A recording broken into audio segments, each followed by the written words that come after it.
जय हिंद दोस्तों।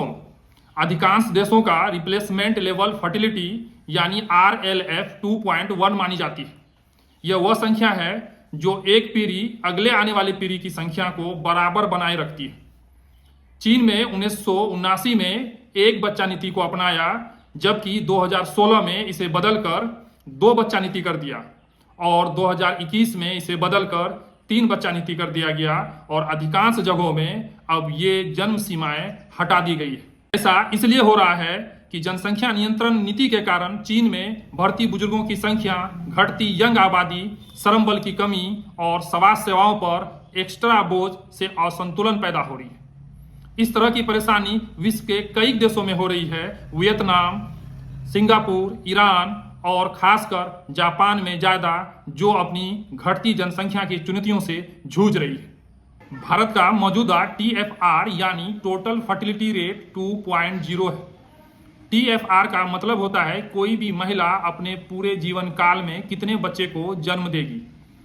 भारत का 2.0 होने का मतलब है कि भारत की महिला औसतन अपने जीवन काल में 2 बच्चे को जन्म दे रही है। अगर हम TFR और हमने जो शुरू में बात किया RLF से कंपैरिजन करें तो हमारे सामने 3 कंडीशन आता है। TFR का वैल्यू 2.1 के बराबर हो जाए तो जनसंख्या लंबे समय तक अस्थिर रहने की संभावना है।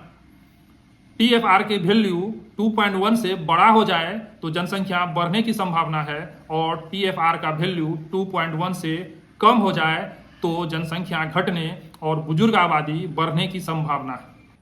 भारत तीसरा वाला कंडीशन में आ चुका है, जिसकी वजह से भारत में जनसंख्या घटने और बुजुर्ग आबादी बढ़ने की खतरा मंडरा रहा है। चीन के बाद भारत भी अब समझ चुका है कि जनसंख्या विस्फोट की बजाय कम जन्म दर और बढ़ते बुजुर्ग की संख्या ही भविष्य में बड़ी चुनौती है।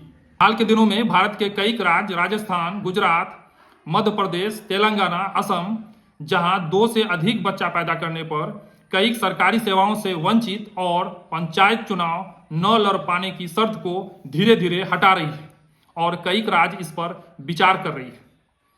ज्यादा आबादी बोझ नहीं बल है, पर बहुत ज्यादा भी नहीं। जय हिंद।